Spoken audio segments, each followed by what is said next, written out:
guys, so a number of my students have recently been taking quite an interest in legato playing, and it got me thinking where I use legato in my own playing. And the example that I've recorded for you is a B natural minor scale, and I'm ascending using legato.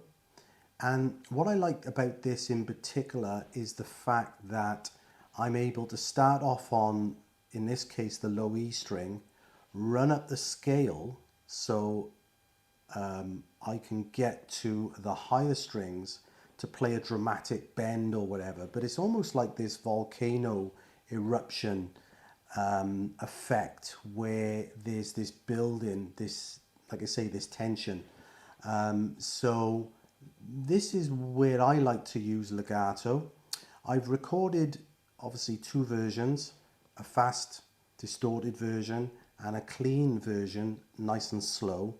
So I suggest that obviously you'll find the tab at the end of the video as always, but I suggest you follow the clean, slow version and you play it nice and clean and slow to start with.